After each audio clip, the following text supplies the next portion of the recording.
Kilometre গেলে আমরা গঙ্গাসাগর যেতে পারবো। বাহ বাহ বাহ, ভেরি গুড, এই তো চাই।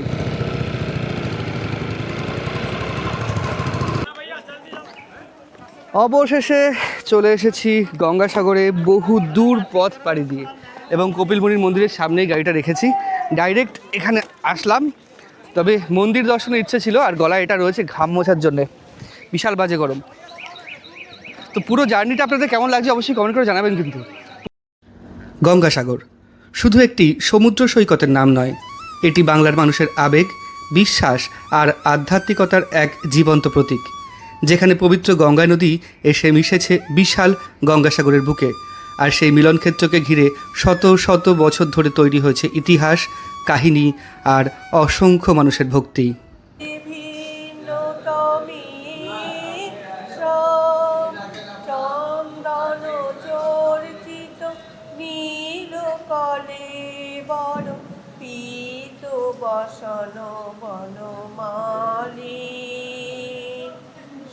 কপিলমুনির আশ্রম, সমুদ্রের গর্জন, ভোরের ঠান্ডা হাওয়া আর অসীম শান্তির অনুভূতি, সব মিলিয়ে গঙ্গাসাগর যেন প্রকৃতি আর বিশ্বাসের এক অপূর্ব মেলবন্ধন। প্রতি বছর লাখ লাখ মানুষ আসেন শুধু পুণ্যের আশায়। এই জায়গায় এক অদ্ভুত টান অনুভব করার জন্য তারা আসেন এখানে। আর আজ আমরা বেরিয়ে পড়েছি এই গঙ্গাসাগরের পথেই, তবে সাধারণভাবে নয়, বনগাঁ থেকে বাইকে করে দীর্ঘ রোমাঞ্চকর সফরে। ভোরের নরম আলো, ফাঁকা রাস্তা আর বাইকের ইঞ্জিনের শব্দ যেন আজকের যাত্রার শুরুতেই অন্যরকম একটা অনুভূতি এনে দেয়। কেউ ওয়েট করবে না, আর এভাবে যেতে হচ্ছে। এখান থেকে যে কীভাবে ওঠাবো সেটাই হচ্ছে বিষয়।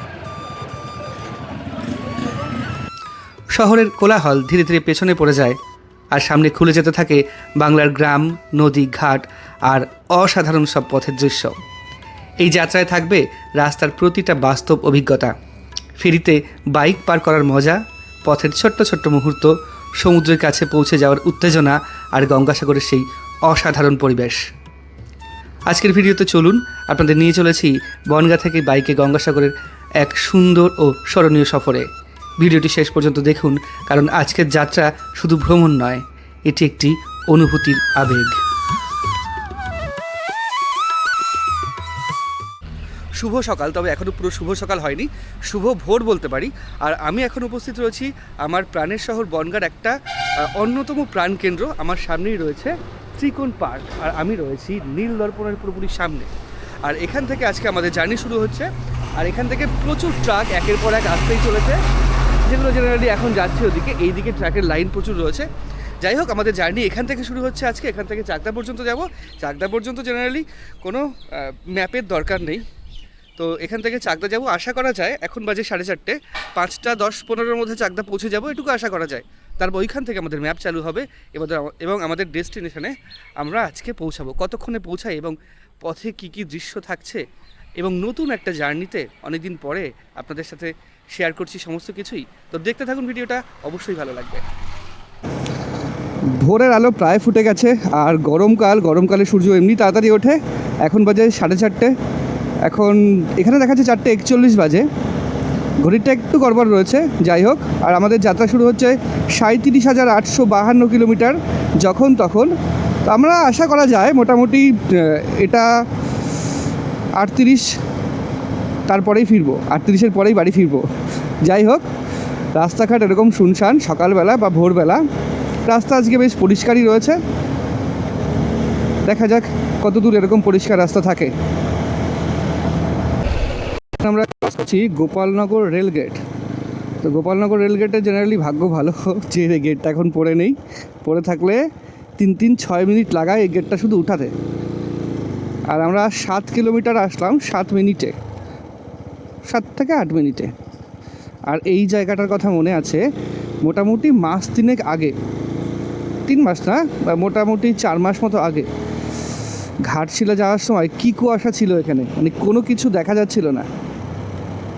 ঠিক এই জায়গাটাই এটা হয়েছিল। যাই হোক, এবার থেকে একটু গাড়ি টানা যাবে, কারণ এবার থেকে আবার 1 ওয়ে রয়েছে।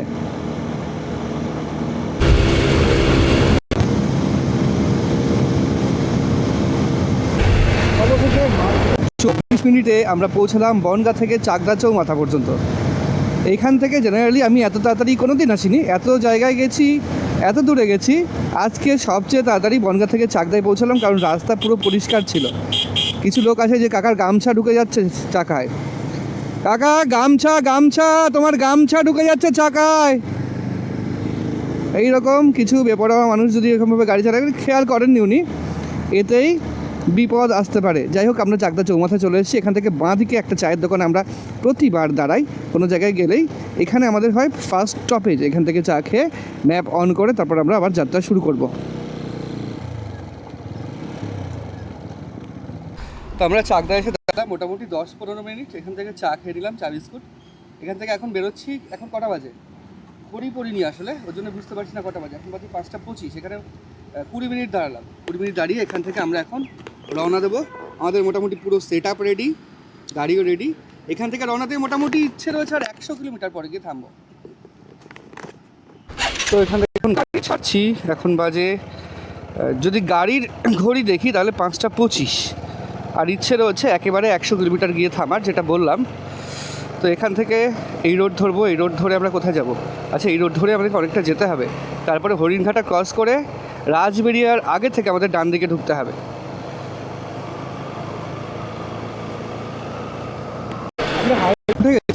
এটা কলকাতা শিলিগুড়ি এক্সপ্রেসওয়ে। তবে একটা জিনিস, এখানে এই সাইডে কোনো গার্ডওয়াল নেই, যার জন্য খুব সহজেই কুকুর বা ছাগল এগুলো চলে আসতে পারে রাস্তার মধ্যে। অনেক সময় চলেও আসছে। এই একটা কারণে বাইকারদের পক্ষে এই রাস্তাটা একটু অসুবিধাজনক, যেটা কল্যাণী এক্সপ্রেসওয়েতে নেই বা জিটি রোডেও নেই। যদি গার্ডওয়াল হয়ে যায় তো খুব ভালো হবে, কিন্তু এখানে মানে একটু জায়গা পরপরই বাড়ি বা অন্যান্য কিছু দোকান, গার্ডওয়াল হওয়া নিয়েও একটা ব্যাপার রয়েছে। তবে গার্ডওয়াল হয়ে গেলে খুব ভালো হয়। আর এইখানে উঠছে ভারতের জাতীয় পতাকা, বন্দে মাতরম। আমাদের যেতে হবে আরও 7 কিলোমিটার, তারপরে আমাদের ডান দিকে বেঁকবো আমরা। আজকে আমাদের প্রথম ফুয়েল আপ করতে হবে। এটা জাগুলি থেকে, জাগুলির বিপি। যাই হোক, আর একটু এগোলে আমরা করতে পারবো। তারপরে এখান থেকে পুরো ফুল ট্যাঙ্কি করে নিয়ে তারপর বেরোবো। ফুল ট্যাঙ্ক করে দাও। এগুলো আবার একটু এগোবো।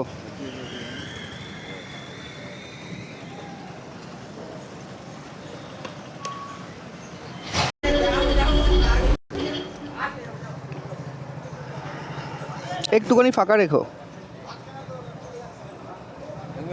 হ্যাঁ, থাক, ফাঁকা থাক। 795।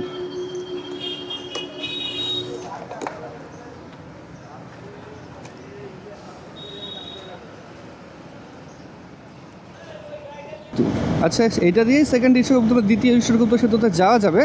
তবে আমাদের ঈশ্বরগুপ্ত সেতু পার হতে হবে না, এটাই যা বাঁচোয়া। তার আগে আমরা কল্যাণী এক্সপ্রেসওয়ে দিয়ে চলে যেতে পারবো।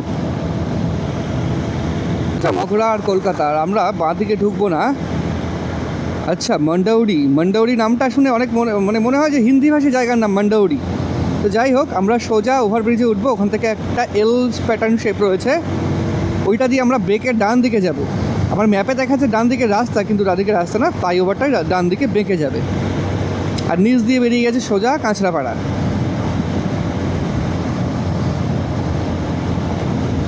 আর এই জায়গার দৃশ্যটা অসাধারণ সুন্দর লাগে, দারুণ সুন্দর দৃশ্য।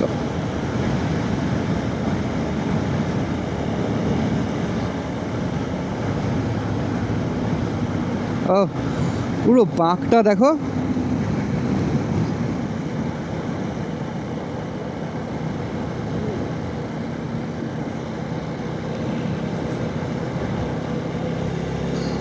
এই পথে চালানোর মজাই আলাদা, একটা অন্যরকম ফিলিংস এনে দেবে এরকম রাস্তা যদি আপনি পান। সে গাড়ির রাস্তা হোক আর জীবনের রাস্তা হোক, যদি পথ সুন্দর হয় তাহলে চলে মজা রয়েছে।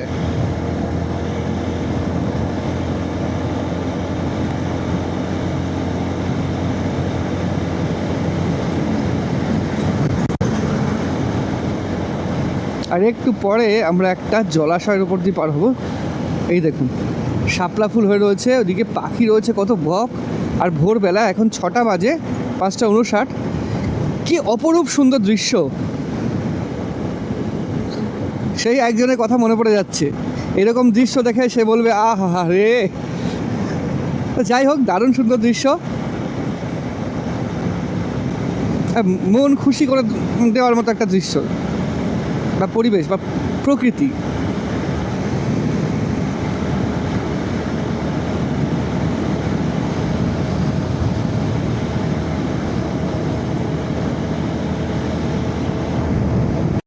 সবচেয়ে মজার বিষয় হলো বিটি রোডে ওঠার পর থেকে এই পর্যন্ত এতক্ষণে যতগুলো সিগন্যাল ছিল সবগুলো খেয়েছি।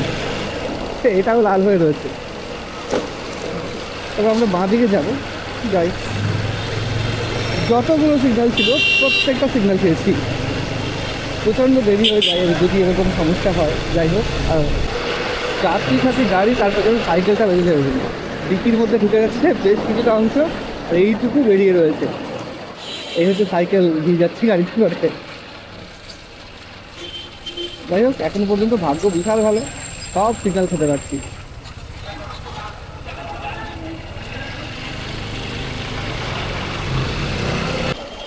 আলটিমেট আমরা চলে এসেছি গঙ্গাসাগর, ডায়মন্ড হারবার, কাকদ্বীপ, বকখালি। এই দিকে সোজা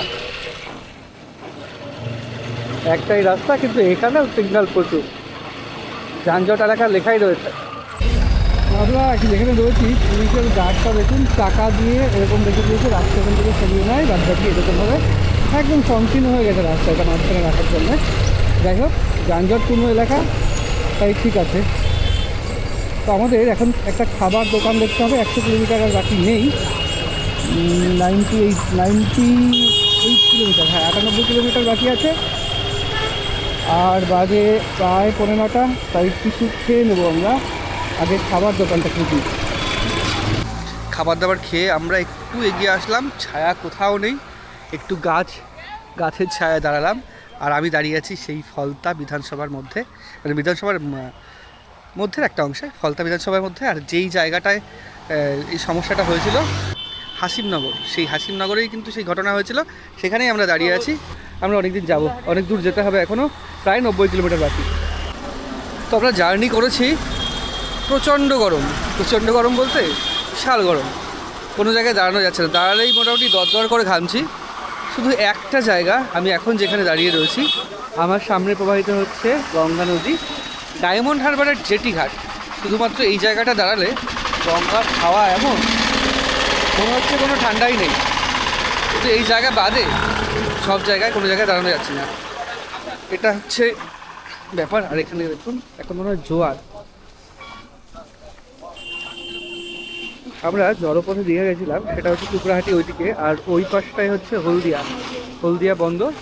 আমরা দাঁড়িয়ে আছি এপাশে ডায়মন্ড হারবারে, এটা জেটি ঘাট, এখান থেকে জেটি ছেড়ে যাবে সোজা পার হলে হলদিয়া, আর যদি ওই দিকে চলে যায় তাহলে টুকরাহাটি। আর এই লোক ওনার চিংড়ির মিন ধরছে।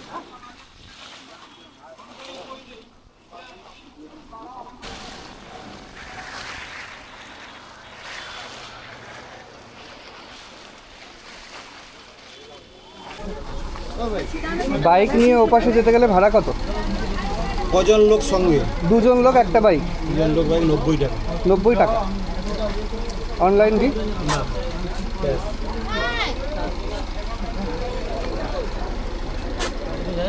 গাড়ি নিয়ে যাওয়া যাবে? এই না, কটায় আছে? 11:30। 11:30 তো বেজেই গেল প্রায়। 90 টাকা গাড়ি নিয়ে ওই পাশে, 90 টাকা। এইটা কি দেখাতে হবে ওখানে? আমরা গাড়ি নিয়ে দাঁড়িয়েছি, এই যে ভিড় রয়েছে সারা বছরই গঙ্গাসাগরে, ভালোই ভিড় থাকে। আচ্ছা, 72 টাকা হচ্ছে গাড়ি কচুবেড়িয়া, আর 9 টাকা করে হচ্ছে মানুষ 9 9 না 18 72 মোট 90। গাড়ি নিয়ে 72 টাকা শুধু পার গাড়ি, ভাবো একটা গাড়ি কত জায়গা নেবে। আর আমাদের দুজনের ওয়েট যা, একটা গাড়ির ওয়েট তাই, ভাবো। নাও রাখো তোমার কাছে। তো গেট খুলে দিই, 11:30টার দিকে আমরা যাচ্ছি, আর এখন জোয়ার রয়েছে, তোর জন্যে বেশ ভালো। আর টিকিট তোমার কাছে তো? টিকিটটা দেখিয়ে দাও। দেখুন অনেকেই গাড়ি নিয়ে যায় এদিকে, একসঙ্গে গাড়ি মানুষ সবাই চলে যাচ্ছে।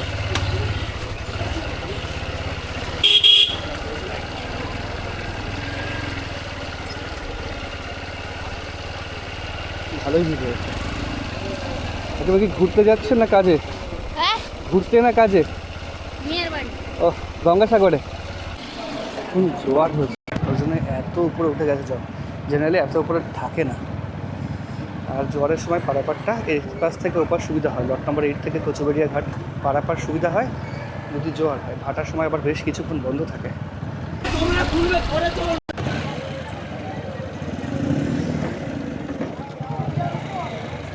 এখান থেকে এইভাবে নামাতে হচ্ছে।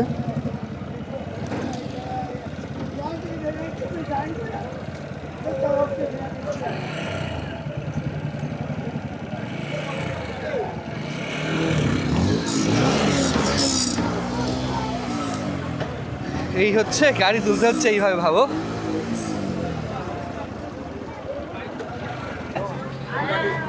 এখানে বাইক পাস করা মানে একটা বিশাল কঠিন কাজ, উপর থেকে বাইক নামানো এবং ওঠানো।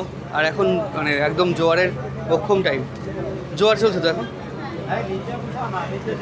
এই হচ্ছে ব্যাপার, বাইকটা কোনো মতো এখানে রাখা হয়েছে। আর জিনিসপত্র ভাটা শুরু হয়ে গেছে।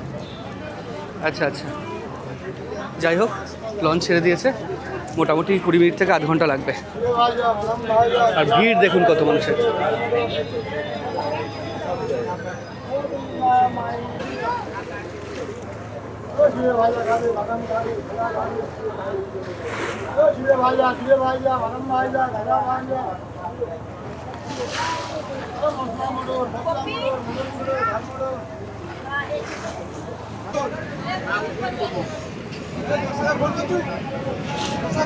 লঞ্চ থেকে খাবার ছুঁড়ে ছুঁড়ে দিচ্ছে ওদের, জলে খাবারগুলো পড়ছে। আর ওখানে ওরা লঞ্চের সাথে সাথে এরকম যায় খাবারের জন্যে।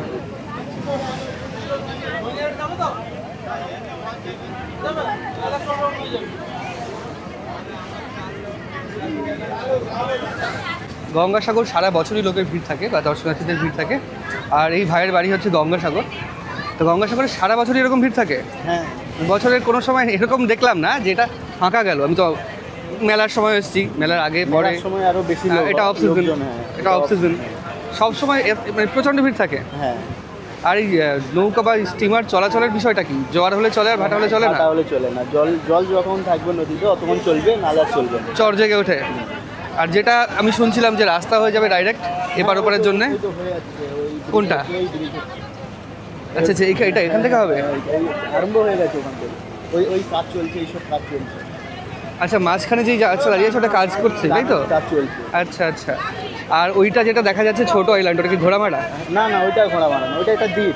হ্যাঁ, আর আর ঘোড়ামারা? ঘোড়ামারাটা এই তো এই দ্বীপটা এই পাশে ব্যাকে। ও আচ্ছা আচ্ছা, ওইদিকে ছোট্ট ঘোড়ামারা আর এইদিকে অন্য একটা দ্বীপ। আর দেখুন সিগাল, যে পাখিগুলো হয় না, সেগুলো এখনই শুরু, সারা বছরই এখানেই থাকে।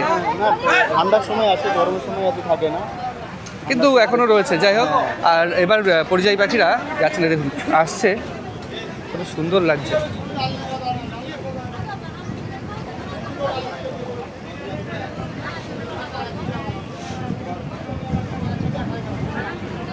গঙ্গাসাগরে বাইরের থেকে আসা পর্যটকের সংখ্যা কিন্তু বেশ ভালোই থাকে।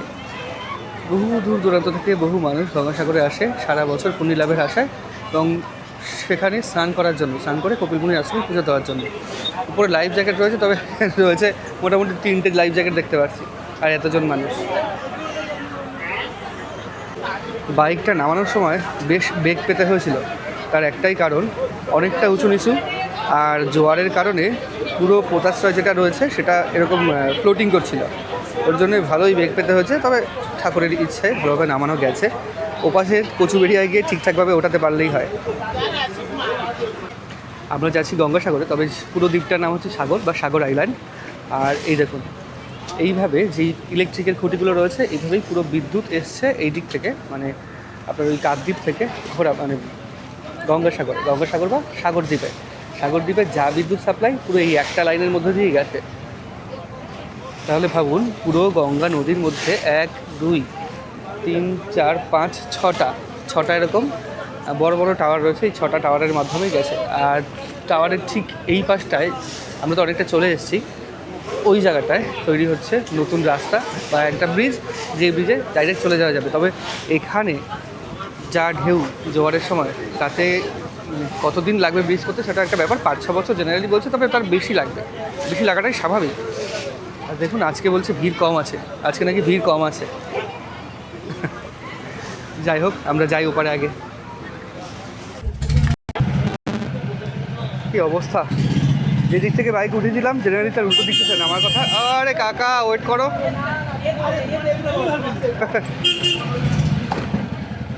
কেউ ওয়েট করবে না, আর এভাবে যেতে হচ্ছে। এখান থেকে যে কীভাবে ওঠাবো সেটাই হচ্ছে বিষয়।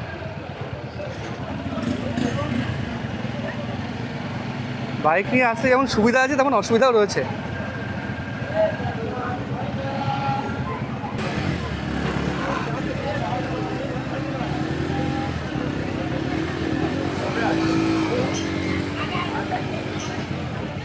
আসতে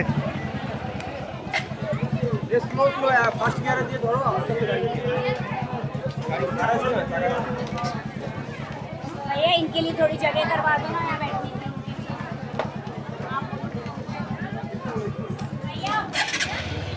আরে এখান থেকে কেউ পার হয়?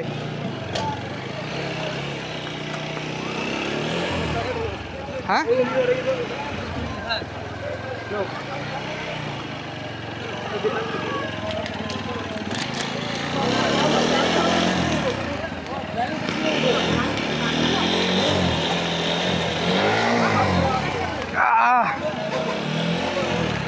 भाई बहुत लगता है।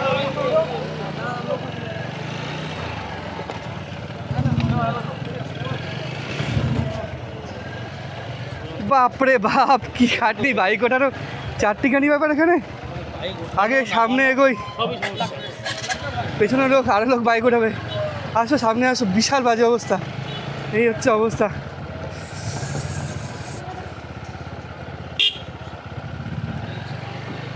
একটু সাইড দেবে গো, বেরিয়ে যাই। তবে আস্তে আস্তে আসো।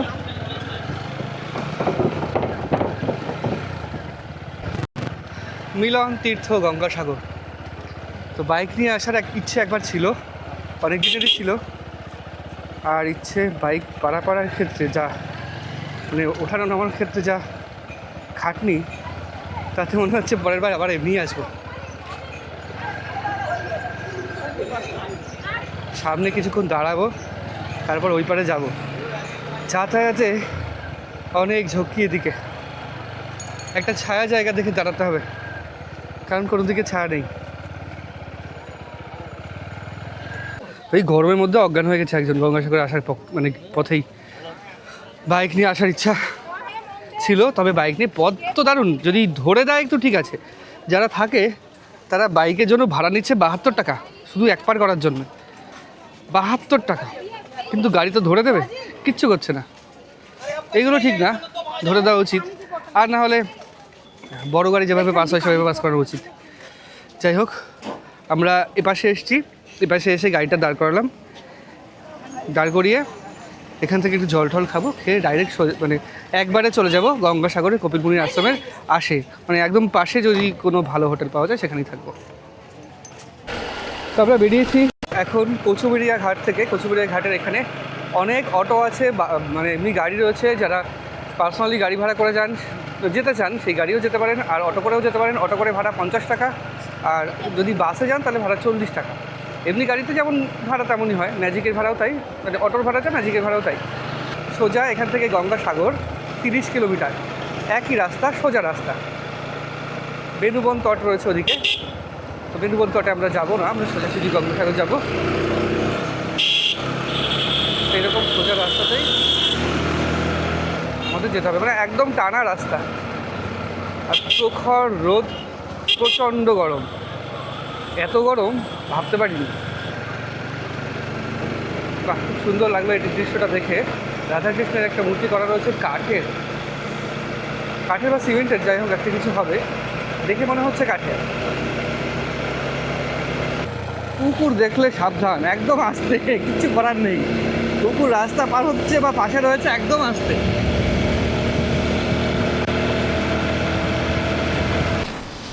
কমপ্লিট পথ 15 কিলোমিটার, আর 15 কিলোমিটার গেলে আমরা গঙ্গাসাগর যেতে পারবো। বাহ বাহ বাহ, ভেরি গুড, এই তো চাই।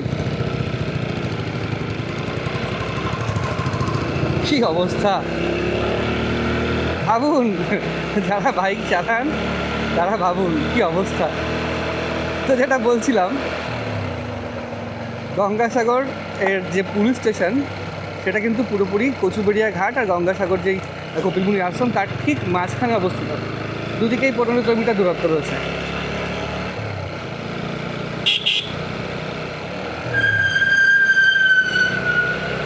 আমি ভাবছি সে ওই লোকটার অবস্থা, মানে আমি তো ভাবছি মানে কোনো কথা নেই, যদি ওই রকমভাবে না থামতাম তো লেগেই যেত। আর ওই কোনো দেখে যে মানুষ ঘোরাবে, দেখার কোনো সিন নেই। এরকম ব্যাগ কেলে মানুষদের জন্যেই অসুবিধা হয় রাস্তায়। যাই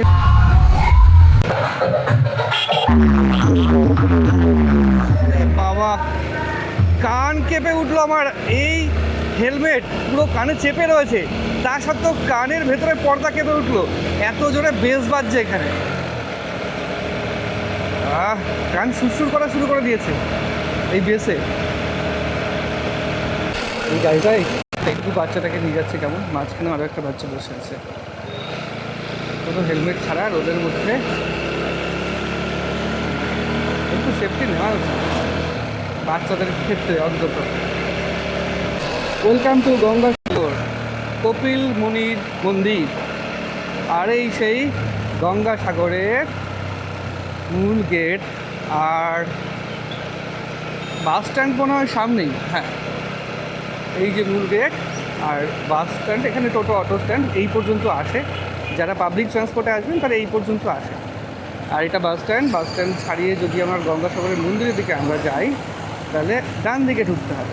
এই দিকে ঢুকলে আমরা যুব আবাস রয়েছে, জিবিডি অফিস, কপিলমুনি আশ্রম। এটা কিন্তু 3 নাম্বার রোড কপিলমুনি আশ্রমে যাওয়ার জন্য। একদম সোজা কপিলমুনির আশ্রমের সামনে আমরা চলে যাব এই রাস্তা দিয়ে।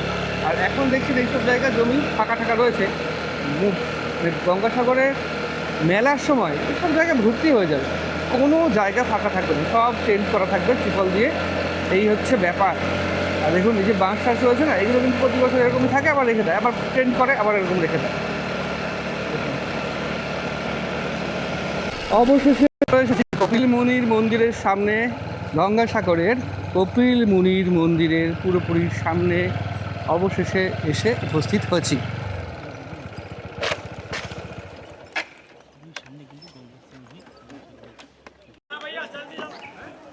অবশেষে চলে এসেছি গঙ্গাসাগরে বহু দূর পথ পাড়ি দিয়ে, এবং কপিলমুনির মন্দিরের সামনেই গাড়িটা রেখেছি। ডাইরেক্ট এখানে আসলাম, তবে মন্দির দর্শনের ইচ্ছে ছিল, আর গলায় এটা রয়েছে ঘাম মোছার জন্যে, বিশাল বাজে গরম। তো পুরো জার্নিটা আপনাদের কেমন লাগছে অবশ্যই কমেন্ট করে জানাবেন। কিন্তু পুরো মন্দিরের সামনে এখন আসলাম তার একটাই কারণ, মন্দিরটা দর্শন করব, এবং এখান থেকে মন্দির দর্শন করবো, উপরে ওঠা যাবে না, স্নান করে উঠতে হবে, কালকে সকালবেলা স্নান করে উঠবো। আর এখন আমরা এখান থেকে যাবো আশেপাশে কোনো একটা হোটেল নিতে হবে। যা গরম, একটা এসি হোটেল না নিলে হবে না, মানে এসি হোটেল ছাড়া উপায় নেই আজকে। তো দেখুন এখন ফাঁকা রয়েছে, এই সময় এসে আপনি মন ভরে পুজো দিতে পারবেন। ফাঁকা সময় গঙ্গাসাগরে এসে কপিলমুনির আশ্রমে মন ভরে পুজো দিতে পারবেন। তবে সেই যে ভাইবটা থাকে না, গম গম করে ভক্ত সমাগম, সেই ভাইবটা নেই। সামনে সমুদ্র, গঙ্গা রয়েছে, গঙ্গা নদী, গঙ্গা যেখানে মিশেছে গঙ্গা সমুদ্র। আমি ওইদিকে গিয়ে দেখাবো আপনাদের, আগে ঘরটা নেব ওখান থেকে, তারপরে বাদ বাকিগুলো। দেখুন এখানে চাল দিয়েছে, তাই ওরা খাচ্ছে।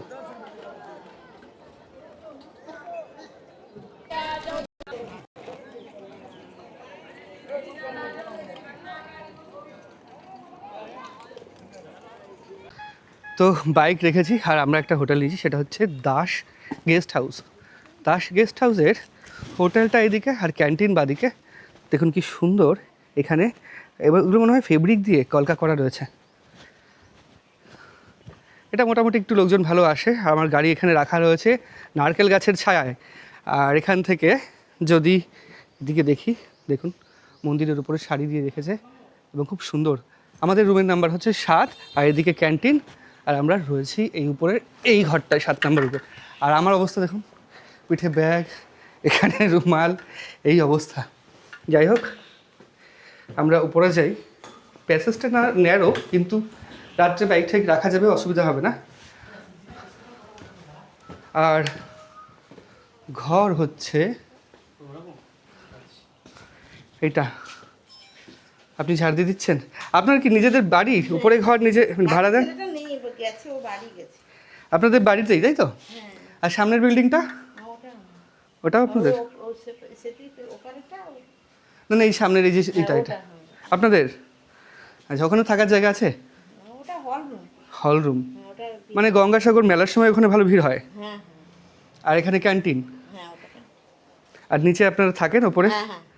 1 2 3 4 আর তার উপর ঘর আছে, মানে একেবারে নিচে থাকেন, উপরে ঘর আছে। আমাদের যদি খাবারের প্রয়োজন হয় কোথা থেকে খাবো? বাইরে থেকে? পাশে আছে? ঠিক আছে। তো এই দেখুন এরকম জায়গায় ঘরটা দেখে আপনাদের। রুম নাম্বার 7, আলো, পাখা, এসি চলছে, ডিউরা ফ্রেশ এসি। এই এসির নাম্বার কেরিয়ারের না, ঠিক আছে। আর পায়খানা বাথরুম এইরকম। তবে একটা জিনিস দেখলাম এখানে বেশ ভালো, এখানে একটা ছোট্ট স্পেস রয়েছে স্নান করার, বা না রান্না করার হতে পারে বা অন্য কিছু, যাই হোক। আর একটা জিনিস দেখলাম এখানে, রান্নাঘর, ছোট্ট রান্নাঘর। আমার মনে হয় 1 BHK মতো করেই বানানো হয়েছিল এটা। যাই হোক, ফ্রেশ হই, স্নান করি, তারপর বেরোবো। গঙ্গাসাগরে এসে হোটেল নিয়ে স্নান করে ফ্রেশ হয়ে আমরা এসেছি একটা হোটেলে খেতে। জেনারেলি কী হয়, গঙ্গাসাগর অফ সিজনে সব জায়গায়, সব হোটেলে এমনি ক্যান্টিন রয়েছে, কিন্তু ক্যান্টিনটা চালু নেই, তাই আমাদের আসতে হলো একটু দূরে অন্য একটা হোটেলে, হিন্দু হোটেল অ্যান্ড ধাবা, জয় শ্রীকৃষ্ণ। এখানে জেনারেলি আমিষ পাওয়া যায়। এই তো কত বড় বড় রুটি। আচ্ছা, এই দিদির দোকানে আমরা এসেছি, আমরা সামনে যাই। এখানে হচ্ছে আমিষ সেকশন, আর সামনে হচ্ছে না, এটা নিরামিষ সেকশন, আর এখানে যেটা আমরা বসেছি এটা হচ্ছে আমিষ সেকশন। তো এখানে বসে আমরা খাবারটা খেয়ে নিই, তারপর দেখছি খাবার। রুই ভাত কত গো? রুই ভাত, রুই মাছের ভাত 80 টাকা। দুটো দাও। ওই তো ডাল ভাত সবজি রুই মাছ, একটা পেটি দিও কিন্তু। না পেটির মাছ দিও। পরে ভাতে পয়সা নেই? বাহ, খুব ভালো। তো গঙ্গাসাগর আসলে এই হোটেলে খেতে পারেন, একদম বাস স্ট্যান্ডেই হোটেলটা। তো এখানে খেতে বসেছি, এখানে আচ্ছা এই দিদি হোটেল। তো এটা হচ্ছে ভাজা আলু, একটা তরকারি, আর এগুলো রয়েছে এখানে আরেকটা তরকারি, আলু পটল হতে পারে এটা, একটা ডাল, আর আসছে হচ্ছে মাছ। এই সবগুলো দিয়ে 80 টাকা। 80 টাকা তো অনেক কম দাম। তোমার দোকানটা মানে ভালো পপুলার এখানে, তাই না? অনেক লোকজন এখানেই আসছে। সারা বছর খোলা থাকে? প্রচুর। মেলার সময় চাপ কেমন থাকে? ভিড় প্রচুর থাকে, সকাল 6টা থেকে রাত 12টা অবধি থাকে। আচ্ছা আচ্ছা। আজকে রাত্রেবেলা যদি আমরা আসি, হ্যাঁ, মানে খাবার কটা পর্যন্ত পাবো? 9টার মধ্যে পৌঁছে যাবে। 9টার মধ্যে আসতে হবে? হ্যাঁ হ্যাঁ, এখন গড় সিজন না, কাস্টমার তত বেশি থাকে না। আচ্ছা আচ্ছা, তাহলে 9টার আগে এসে যদি বলি পার্সেল করে দিতে, পার্সেল করে নিয়ে যেতে পারবো? অবশ্যই নিয়ে যেতে পারবেন। আচ্ছা আচ্ছা, ঠিক আছে। আমরা আগে খাবারে মনোযোগ দিই। এত খাবার দিয়েছি আমি খেয়ে পাচ্ছিলাম না, এ থেকে বিধানের খাওয়া শেষ হয়ে গেছে। মাছের পিসটা দেখুন, এত বড় একটা রুই মাছের পিস দিয়ে, আর 1 2 3 4 5 6 7 8 রকম সবজি, ডাল সহ 8 রকম সবজি, আর 9 হচ্ছে মাছ দিয়ে 80 টাকা। আর ভাত এক্সট্রা নিলেও টাকা নেই। এটা বেশ ভালো। কেমন টেস্ট কেমন হয়েছে বিধান? ভালো হয়েছে? গুণগত মান খুব ভালো, সত্যি ভালো। এটা ফ্রেশ, টাটকা ফ্রেশ খাবার। অনেক হোটেল থেকে খেয়েছি, কিন্তু ওনাদের মাছটা খেয়ে মনে হচ্ছে মাছটাও টাটকা, তাই না? আমি একটু মুখে দিয়ে দেখি। মাছ তো আমরা খাই, মাছ খেয়ে বোঝা যায় টাটকা। তো খেয়ে উঠেছি, এখন পেমেন্ট করবো। ব্যাপার হচ্ছে এই খাবার মানে সবগুলোই ভালো ছিল। রান্না কি আপনি করেন না অন্য কেউ? আমি করি। আপনি আর কে করেন? এই মাসিরা আছে, মাসিরা করে। রান্না তো সত্যিই ভালো, তবে এতগুলো খেতে পারলাম না ঠিক করে, মানে এতগুলো তরকারি দিয়েছিলেন। যাই হোক, পেমেন্ট কোন কিউআর কোডে করবো? ওই ফোন পেতে করি। এখন কত হয়েছে? দুটো ওই মাছ ভাত আর একটা 2 লিটার 1 লিটারের জল, টাকাটা হয়েছে? মাছ ভাত 180 টাকা। 180 টাকা। মোট 180 টাকা এই কিউআর কোডে পেমেন্ট করতে হবে। পেমেন্ট করে দিচ্ছি। হ্যাঁ, এটাই করো। হয়েছে হয়েছে। বাহ, এটা বেশ ভালো লাগলো কিন্তু। রাধে অনেকে রাধে। অনেকে বলে নমস্কার, জয় শ্রীরাম। জয় শ্রীরাম, অনেকে বলে নমস্কার, কিন্তু এখানে বলছে রাধে রাধে। আমি ইয়েতে গেছিলাম, আমি হচ্ছে কদিন আগে গোয়ালিয়র গেছিলাম, গোয়ালিয়র, মধ্যপ্রদেশের গোয়ালিয়র। তো সেখানে কি বলে, পেটিএমে এত টাকা গৃহীত হয়েছে, সেটা হিন্দিতেই বলে, শেষে বলে জয় শ্রীরাম। না, ওইদিকে আমাদের এখানে রাধে রাধে বলে। রাধে রাধে বলে না? হ্যাঁ। এটা কি এখন বলছে না আগেও বলতো? না, সবসময়ের জন্য আমাদের রাধে রাধে বলা হয়।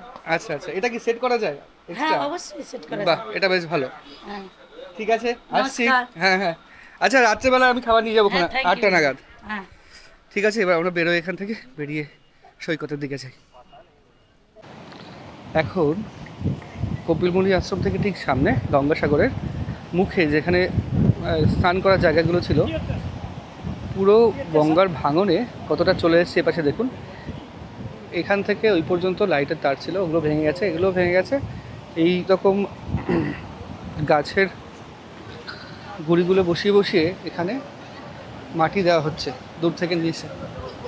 তো এটাও কতদিন থাকবে সেটাও একটা বিষয়। আর এখানে দেখুন, হাঁটার জন্য যাতে কাদা না হয়, উপরে ত্রিপল ধরনের একটা দিয়ে দিয়েছে। আর বিচের উপর যা দোকান ছিল, একটা দোকানও নেই এখন। এই রকম অবস্থা গঙ্গাসাগরের। আশা করা যায় পরবর্তী মেলার আগে আবার ঠিক হয়ে যাবে, যেহেতু গঙ্গাসাগরে প্রচুর দর্শনার্থী আসে, বা পুণ্যার্থী যারা তারা প্রচুর আসে তাই। আর এখন সন্ধ্যাবেলা এইখানকার পরিস্থিতি এইরকম। দূর থেকে দেখা যাচ্ছিল না, এই কাছে এসে দেখতে পাচ্ছি, দেখুন এখানে ইটের একটা বড় দেওয়াল দেওয়া হয়েছে। ইটের বড় দেওয়াল বলতে ইটগুলো এনে এইরকমভাবে জালের মধ্যে দিয়ে, এটা কত ফুট হবে, কম করে হলেও 6-7 ফুট হবে চওড়া, 6-7 ফুট বা 8 ফুট চওড়া হবে, এরকমভাবে দেওয়া হয়েছে যাতে ক্ষতিগ্রস্ত না হয়। আর মানে আর পাড় ভেঙে এদিকে না চলে আসে। অনেকটা পাড় ভেঙে চলে এসছে, আর এখন জোয়ার চলছে, জল অনেকটা চলে এসছে। এখানে জেনারেলি জল আসে না, ওইখান থেকে নেমে সবাই স্নান করতে যায়। তবে অতি উৎসাহী কিছু মানুষ এখনও ওখানে নেমে হাঁটছে। তবে সূর্য অস্ত চলে গেছে, ক্ষীণ আলো যেটা দিনের, সেটা এখন রয়েছে। দিনের একদম শেষ সময়, প্রায় সন্ধ্যা হয়ে এসেছে, আর মোটামুটি 5-10 মিনিট পরে আর আলো থাকবে না। এই হচ্ছে ব্যাপার। আর এইখানে এইরকমভাবে ওইদিকে একটা এদিকে একটা, মানে দুটো স্তর বলা যায়, দ্বিস্তরীয় একটা বাঁধ দেওয়ার চেষ্টা চলছে, যাতে কপিলমুনির আশ্রমের আর কোনো ক্ষতি না হয়। তবে প্রকৃতি চলে প্রকৃতির নিয়মে, যেটা বললাম, ভরা কোটালে তো বিশাল জল উঠে যায়, ভরা কোটালে এই পর্যন্ত জল উঠে যায়। এই নারকেল গাছগুলো আগে ছিল এতটা জায়গায়, কিচ্ছু নেই। এইখান থেকে একটা রাস্তা ছিল, ঢালাই রাস্তা, সেগুলোও নেই, সব ভেঙে চুরে গেছে। তো আগে একটা ভিডিও করেছিলাম আমি, ডেসক্রিপশন বক্সে আমি দিয়ে দেবো বা আই বাটনে। সেটা হচ্ছে গঙ্গাসাগরের ভাঙন কীভাবে ভাঙছে। আমি 1 বছর আগে এসেছিলাম, তখন এগুলো এতটাভাবে শুরু হয়নি। ভাঙার যে দৃশ্য, সেই ভিডিওটা বুঝতে পারবেন আগে কি ছিল এখানে, এখন কিচ্ছু নেই। আমরা অনেকক্ষণ এখানে কাটালাম, বেশ ভালো লাগছে। এই মানে পূর্ণস্থানে আসলে মনে একটা ফিলিংসই আলাদা হয়, ভালো ফিলিংস হয়, একটা পজিটিভ ভাইব চলে আসে মনের মধ্যে, সেটাই অনুভূত হচ্ছে। এবং এখানে বসে থেকে বেশ ভালোই লাগলো। আর বসবো না, সারাদিন বাইক চালিয়ে প্রচণ্ড ক্লান্ত, ঘরে গিয়ে একটু রেস্ট নেব। আবার কালকে ভোরবেলা ইচ্ছে রয়েছে, একদম ভোর হওয়ার সাথে সাথে এসে গঙ্গা স্নান করবো, যেহেতু গঙ্গা স্নান একটা পুণ্য স্নান। আমি মেলার সময় এসেও করেছি, পরে এসেও করেছি, এসেছি যখন অবশ্যই স্নান করব। যাই হোক, এখন যাই ঘরে, কালকে ভোরবেলা স্নান করে পুজো দেবো এই ইচ্ছে রয়েছে, তারপরে আবার বাড়ির উদ্দেশ্যে রওনা হব। তো এখন যাই হোটেলের দিকে। গঙ্গাসাগরে আজকে দ্বিতীয় দিন, ভোরবেলা বলতে এখন 7টা বাজে। 7টায় ঘুম থেকে উঠে এখন যাচ্ছি গঙ্গাসাগর সমুদ্র সৈকতে স্নান করতে, মানে গঙ্গা স্নান করতে যেটাকে বলা হয়, সেটা করতে। আর আসবো ওখান থেকে, আবার এখানে আসবো, এখানে এসে ড্রেস করে যাব কপিলমুনির মন্দিরে বা আশ্রমে পুজো দিতে। আমাদের গাড়ির নিচে রাখা রয়েছে, এইরকমভাবে গাড়ি রাখা ছিল সারা রাত। অনেকের গাড়ি এরকম রাখা রয়েছে, যারা গাড়ি নিয়ে আসে এরকমই রাখা রয়েছে, কোনো সমস্যা নেই, কারণ মেন গেট বন্ধ থাকে।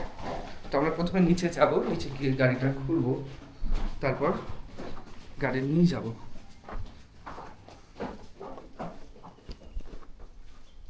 আমরা এবার এসে স্নান করার জায়গা খুঁজে পাচ্ছিলাম, তার একটাই কারণ, এখান থেকে কপিলমুনি আশ্রম প্রায় 1 কিলোমিটার দূরে। ওই দিক থেকে আমাদের এইদিকে আসতে হলো, বাঁ দিকে আসতে হলো। এখানে এখন স্নান করার জায়গা করেছে। আগে যে জায়গাটা ওইদিকে ছিল, তার থেকে চলে এসছে এদিকে। মোটামুটি এইবার মেলার সময় ওদিকে, এবার মেলার সময় এখানে ছিল না, মেলার পরে, মেলার পর এখানে ঘুরেছে। তা আচ্ছা, তো এইদিকে আস্তে আস্তে চলে আসছে সব। তো ওনারা বলছে যে ভেঙে ভেঙে এদিকে চলে আসছে, ওর জন্য এখানে, আর যদি ওইদিকে যায় আর ওইদিকে চলে যাবে। এই হচ্ছে বিষয়। গাড়িটা এখানে রাখা হলো, রেখে আমরা স্নান করতে যাচ্ছি এখন। তবে এই দিকের জায়গাটা সম্পূর্ণ নতুন করা, আর এখানে একটু বালি রয়েছে, ওদিকে পুরো কাদা। স্নান করার জায়গা মানে যদি স্নান করে আপনি যান এখান থেকে আশ্রমে যেতে যেতে আপনার গা শুকিয়ে যাবে, যদি গা না মোছেন তাও শুকিয়ে যাবে, এতটা দূরে হয়ে গেছে এখন। তবুও স্নান তো করা যাচ্ছে, ওদিকে তো একদম করাই যাচ্ছে না। যাই আমরা গঙ্গা স্নানের দিকে যাই, মানে গঙ্গা স্নান করতে একদম গঙ্গার দিকে যাই। এই রাস্তা দিয়ে আসতে হবে এদিকে ঝাউবন। এই রাস্তার দুপাশেও অনেক দোকান রয়েছে। আগে যে দোকানগুলো ওইদিকে বলতে যে দোকানগুলো একদম সামনে থাকতো রুক্মিণী আশ্রমের সামনে, সেখান থেকে এইদিকে চলে এসেছে। আর এটা হচ্ছে স্নানে যাওয়ার পথ।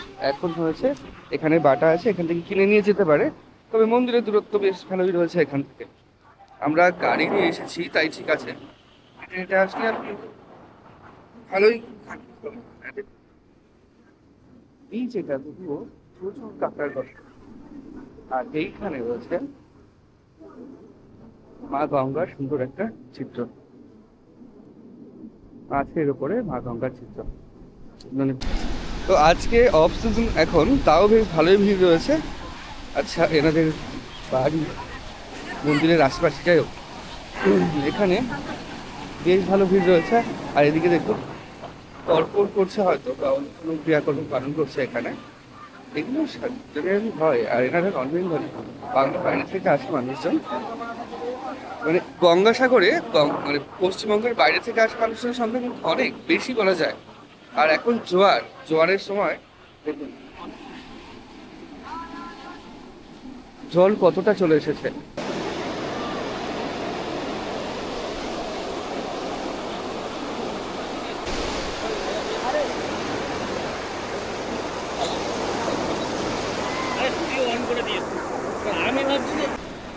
এই সাগরে স্নান করার ইচ্ছের জন্যই এখানে আসা, এই স্নান করব বলেই এখানে আসা। তো এখন জোয়ার, আর জোয়ারের জলে স্নান করা নাকি ভালো, এটা শুনেছি।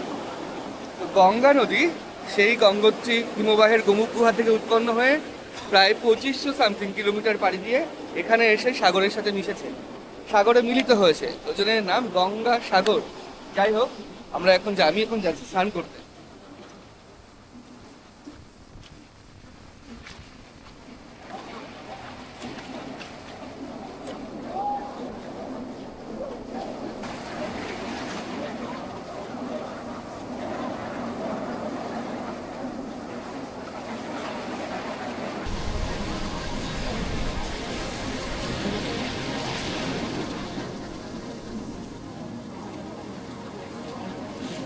প্রচন্ড বড় বড় ঢেউ, এত বড় বড় ঢেউ সেটা বলার মতো না, প্রচন্ড বড় বড় ঢেউ। আর স্নান করছে কিছুজন, তবে ফ্ল্যাট বিচ নয়, মানে সমতল যে বিচ সেটা না, এখানে চূড়াবালি এরকম চূড়াবালি পায়ের নিচ থেকে বাড়িতে এমনি সরে যায়। কিন্তু অ্যাকচুয়াল কি হচ্ছে, যখন আমরা সমান যাচ্ছি গিয়ে একবারে এরকম ভাবে চলে যাচ্ছি নিচে, ওর জন্য বেশি দূর যাওয়া যাবে না, বেশি এখন কেউ যাচ্ছেও না, নেইও, প্রচন্ড স্রোত। তো আমরা আসলাম স্নান করে, আবার গাড়ি নিয়ে যাব রুমে, যেখানে ঘর নেওয়া হয়েছে, ওখান থেকে ড্রেস চেঞ্জ করে আসবো কপিল মুনির আশ্রমে পুজো দিতে।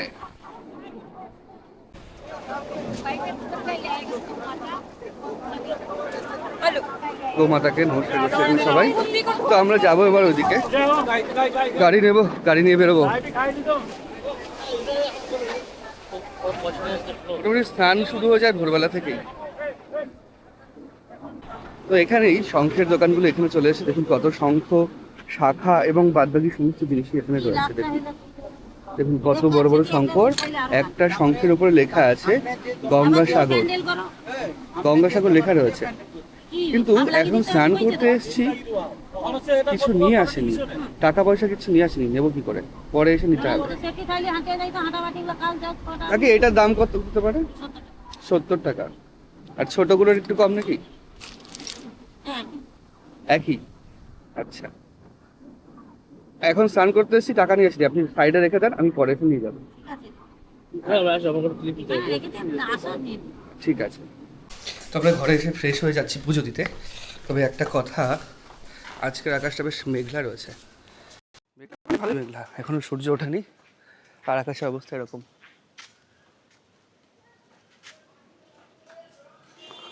মানে বৃষ্টি হতে পারে এরকম একটা ওয়েদার। আমরা যাই।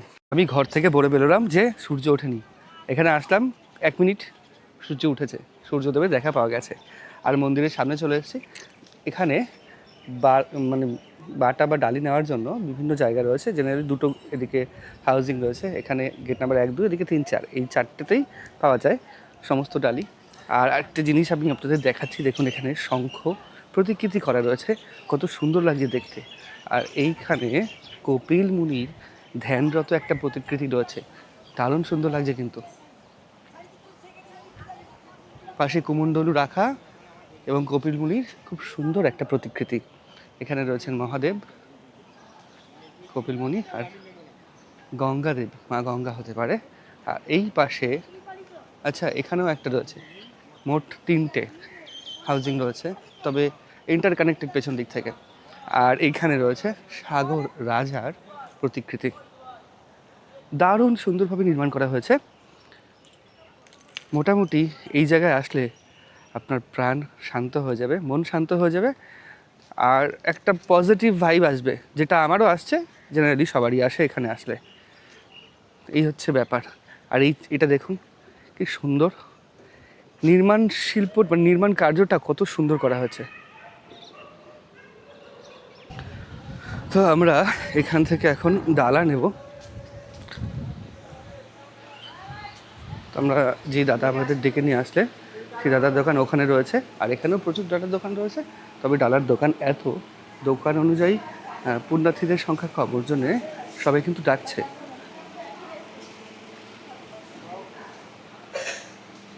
আচ্ছা তুমি এখান থেকে নাও, আমি ওইখান থেকে নিয়ে নিই একটা একটা করে।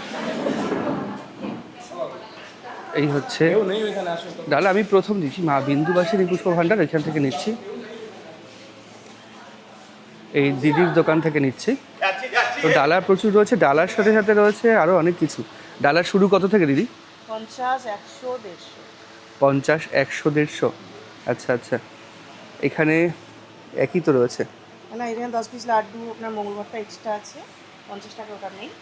আর ওখানে খাজা এক্সট্রা দেওয়া আছে, ওটা খাজা এটার জন্য 150 টাকা। আচ্ছা, মানে 50 টাকা শুধু খাজার জন্য? হ্যাঁ 50 টাকা। আচ্ছা, তো এটা কত নাম্বার স্টল? একদম পুরো 1 নাম্বার স্টল। আচ্ছা, তাই আমরা এখান থেকে একটা বাটা নেব, নিয়ে তারপর যাব পুজো দিতে। তো দাম অনুযায়ী ডালি এখানে আলাদা। ব্যাপার হচ্ছে নিয়েছি তো 2 হাত দিয়ে ধরে নিতে হবে, হাওয়া প্রচণ্ড। যাই হোক একটু আগে ঠিকঠাক করে নিই। যাই হোক এই ডালি নেওয়া হয়েছে, 150 টাকা বলছে। এখানে একটা বড় ল্যামিনেশন করা ফটো রয়েছে গঙ্গাসাগরের, এর জন্য এটা নেওয়া। এটাই থেকে যাবে, মানে এগুলোই থেকে যাবে। আচ্ছা ফুল পড়ে গেলে ওটা নিও না, পরা ফুল নিতে নেই। চলে আসো, আমরা যাই সোজা পুজো দিতে। এখানে দেখুন কত মানসিকের জন্য কত এই তাগাগুলো বাঁধা রয়েছে, আর ওপরে গেরুয়া ধ্বজ উঠছে, দারুণ সুন্দর লাগছে কিন্তু এখন। আর আমরা যাচ্ছি এখান থেকে, 3টে গেট আছে, জেনারেলি মাঝখান থেকে ঢোকা যায় না, একদিক থেকে ঢুকে একদিক থেকে বেরোতে হয়। তো আমরা এই দিক থেকে উঠবো।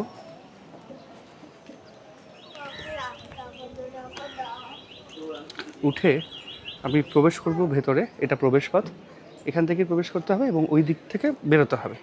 তো এখানে প্রবেশ করে দেখুন ভেতরে একটা আলাদা শান্তি রয়েছে, একটা আলাদা শান্তি।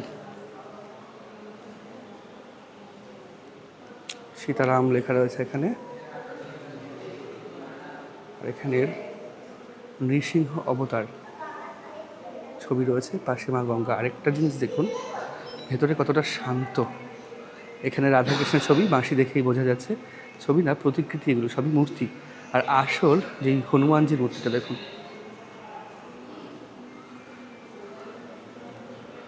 এখানে রাম সীতার মূর্তি, আর কপিল মুনির মূর্তি হচ্ছে এইখানে।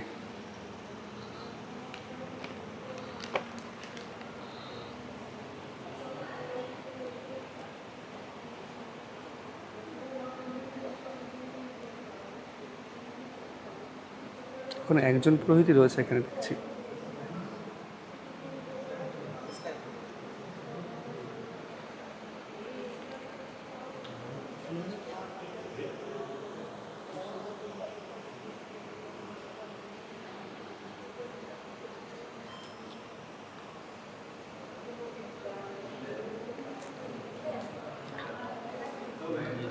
তো এই হচ্ছে পুজো। তবে এখানে বসে অনেকক্ষণ ধরে শান্ত মনে তপস্যা করা যেতে পারে। আর কপিল মুনির পুরো এটাই হচ্ছে আসল, বহু দিনের পুরনো। আর এইখানে তো সেবায়তদের ঘর, এখানে শিব পার্বতী গণেশ ঠাকুর রয়েছে মাঝখানে। এখানে সিংহের ওপর দেবী বসে রয়েছেন। এখানে সেই ঘোড়া, যেই ঘোড়াটা জন্যেই এত কাণ্ড, মানে এত এর জন্য বিখ্যাত, সেই ঘোড়া যেই ঘোড়া লুকিয়ে রাখা হয়েছিল, অশ্বমেধের ঘোড়া। আর এখানে মা কালীর ছবি রয়েছে। ভেতরের ভাইবটা সম্পূর্ণ অন্যরকম, একদম মানে কোনো শব্দ নেই, নিঃশব্দ, খুব সুন্দর একটা ভাইব।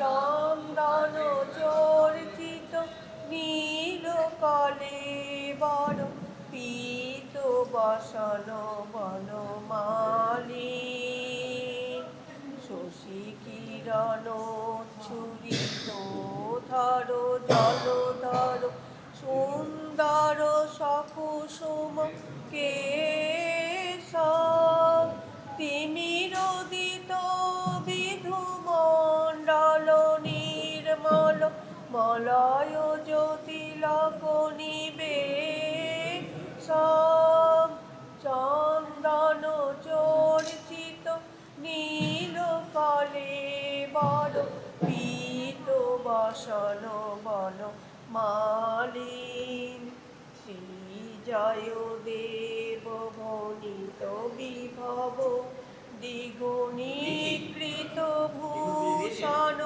ভার প্রণমত হৃদি বিনিধায় হরি সুচরং সুকৃত দয় সার চন্দন চর্চিত নীল কলেবর পীত বসন বন মালিন চন্দন চর্চিত নীল কলেবর পীত বসন বন মালিন কেলি চলন মণি কুণ্ডল মণ্ডিত গৌন্ডীয় গোস্মিত শালীন চন্দন চর্চিত নীল কলেবর পীত বসন বনমালী।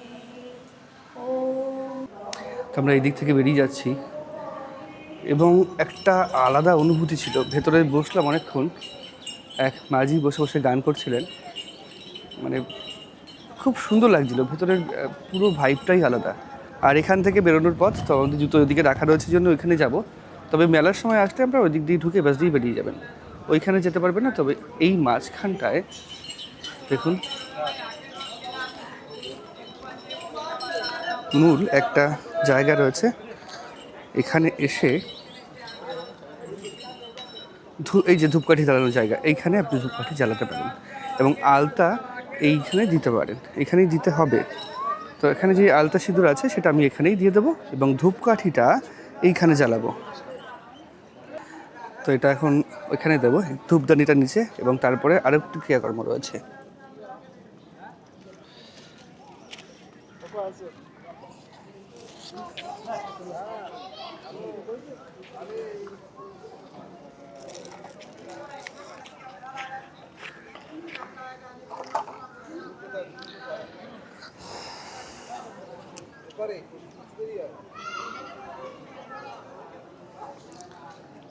হর হর মহাদেব, জয় শিব শম্ভু, হর হর মহাদেব।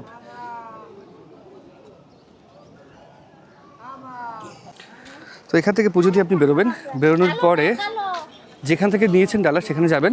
ডালার পয়সা মেটানোর পর ওরা একটা প্যাকেটে আপনাকে সমস্ত কিছু গুছিয়ে দিয়ে দেবে, যেটা আপনি সহজেই বাড়ি নিয়ে যেতে পারবেন। আর এখানে আখের রসের দোকান দেখুন প্রচুর। খালি পেটে আখের রস খাবো? কত করে? দাও, দুটো দাও, 20 টাকা দুটো দাও। পুদিনা পাতা দিয়ে দেবে নাকি? পুদিনা পাতা, লেবু, যেটা চাই। পুদিনা পাতা দিয়ে দাও, দুটোই দিয়ে দাও। হর হর মহাদেব, জয় শিব শম্ভু। আচ্ছা,